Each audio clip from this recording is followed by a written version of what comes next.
नमस्कार। आज हमारे साथ बहुत हमारे प्रेमी हैं, ज्ञानवान हैं और हमारे श्री महेश चंद्र पांडे शास्त्री जी बैठे हुए हैं। मैं शास्त्री जी से कुछ प्रश्न पूछूंगा कि जो हम सभी दर्शकों के कल्याण के लिए है और हम दर्शक काफ़ी उससे लाभान्वित हो सकते हैं। तो मेरा पहला प्रश्न यहाँ पर पांडे जी के साथ में ये होगी, पांडे जी आप हमारे मतलब पूज्य तो हैं ही, और साथ में कुछ जानकारी हम आपसे लेना चाहेंगे कि पांडे जी आयुर्वेद में कुछ वो चीज़ें हैं जो हमें गंभीर से गंभीर जब कभी बीमारियां हो जाती हैं तो उसका हमें उपचार मिल जाता है कुछ मंत्रों से, मंत्र विद्या से। इसके बारे में मैं आपसे कुछ जानना चाहूँगा, क्या आप मुझे बताना चाहेंगे इसके बारे में?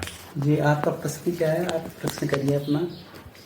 आयुर्वेद से या हमें जो शास्त्र सम्मत ये मंत्र विद्या के द्वारा जो लाभ प्राप्त होता है हमारे दर्शकों को, कभी कोई ऐसी गंभीर बीमारियों से ग्रसित हो जाते हैं तो इसमें कोई फायदा हमको होता है? हाँ जी, कौन सी बीमारी के बारे में जानना चाहते हैं? हृदय रोग से संबंधित। जी, हृदय रोग से संबंधित यह है, हमारे यहाँ जंगलों में बहुत सी वनस्पतियाँ ऐसी हैं जिसमें एक अर्जुन का पेड़ हुआ करता है। अर्जुन की छाल को ला करके, बिल्कुल सही, उसको सुखा करके, अच्छा, बारीक काट करके उसका काढ़ा बना करके अगर उसको पिया जाए तो अर्जुन की छाल से उसको बहुत बड़ा फायदा मिलता है। अच्छा, हम ये नहीं कहते हैं कि आप डॉक्टरी इलाज को बंद कर दीजिएगा, डॉक्टरी इलाज को बंद करें, डॉक्टरी इलाज को बंद कर दिए, ये नहीं कहते हैं। आप डॉक्टरी का भी इलाज करिए, साथ में उसका भी सेवन करिए। जहाँ तक हृदय रोग की बात करते हैं तो उसमें एक बाजार में पुस्तिका मिलती है, गीता प्रेस की दुकान में आसानी से मिलती है, ललिता स्तोत्र। आप अपने जन्म नक्षत्र के दिन ललिता स्तोत्र का पाठ करें, साथ में शुद्ध श्री यंत्र रखें, उसमें सिंदूर मिला करके अक्षतों में श्री यंत्र के ऊपर प्रत्येक श्लोक के साथ में उसको चढ़ाएं। उसके पश्चात जब पाठ आपका पूरा हो जाता है तो उसको लाल वस्त्र से ढक करके तो उसकी आरती करें। उससे आपके हृदय में बहुत बड़ा फायदा मिलेगा और भगवान आपको सुख समृद्धि प्रदान करेगा, आपको स्वास्थ्य में लाभ प्राप्त होगा। पांडे जी, मैं ये देखता हूँ कि कभी कभी मधुमेह की बीमारियां हो जाती हैं, बीपी लो, बीपी हाई हो जाता है, जो आमतौर पर आप देखते हैं हर घर के अंदर में ये रोग पाए जाते हैं। और हमारी युवा पीढ़ी के अलावा बुजुर्ग तो हैं ही हैं, तो इससे काफ़ी परेशान भी दिखाई देते हैं। क्या हमारे पास शास्त्र सम्मत विधि से कुछ इसकी निदान की व्यवस्था है?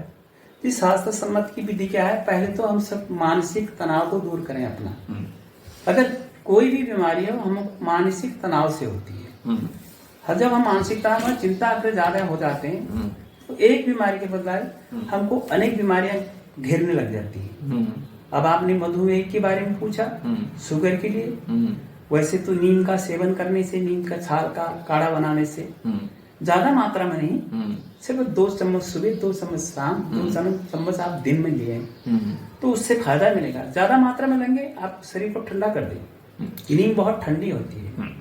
और मधुमेह में जितना कड़वा चीज ले सकते हैं, चावल का परहेज करें, आलू का परहेज करें, बाजी चीज न खाएं और मीठा कम करें, चीनी का तो बिल्कुल प्रयोग नहीं करें।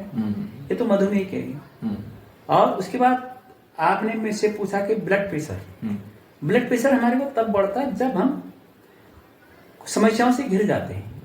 अनेक समस्याओं से घिरते हैं तो उसमें हमारे शरीर में ब्लड संचरण ज्यादा होता है, उससे हमको ब्लड प्रेशर की परेशानी होती है, जिससे हमारे मस्तिष्क मन तक नुकसान होने की संभावना होती है। इसलिए मन को शांत करें।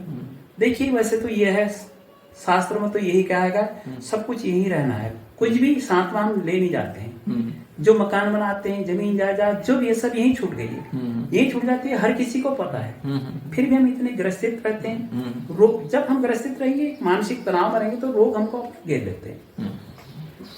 पांडे जी, मेरा एक तीसरा और अंतिम प्रश्न मैं आपसे पूछना चाहूँगा कि आज के समय में सुख संपत्ति वैभव सब कुछ है, लेकिन फिर भी हमारी माताएं बहनें जो हैं वो कुछ मानसिक तनाव से भी ग्रसित रहती हैं। क्या हमारे पास में आयुर्वेद में या तंत्र या मंत्र विद्या में कोई इसी प्रकार का निदान है कि जिससे वो आत्मिक शांति प्राप्त कर सकें? मैं नंबर 1 ओमकार का नित्य प्रति प्रातः काल उठ करके पद्मासन में बैठ करके आप ओमकार का जाप करें। ओमकार की ध्वनि का कनान कान इसको बंद करके गुंजायमान करें। उससे हमारे शरीर में जो है बहुत बड़ी ऊर्जा प्राप्त होती है। आजकल बाबा रामदेव जी भी यही चीज सिखा रहे हैं सभी को, अनुलोम विलोम और कपाल भाती इत्यादि। इसको करने से हमें बहुत बड़ा लाभ होता है। तो धन्यवाद पांडे जी, बहुत बहुत आपका नमस्कार जी, बहुत सर्वे धन्यवाद। सुखिना। और दर्शकों, आपने पांडे जी से काफी अच्छी जानकारी ली होगी और आशा है कि आप इससे लाभान्वित होंगे। अब पुनः अगली बार आपसे नए वीडियो से आपसे संपर्क में रहूंगा। धन्यवाद, नमस्कार।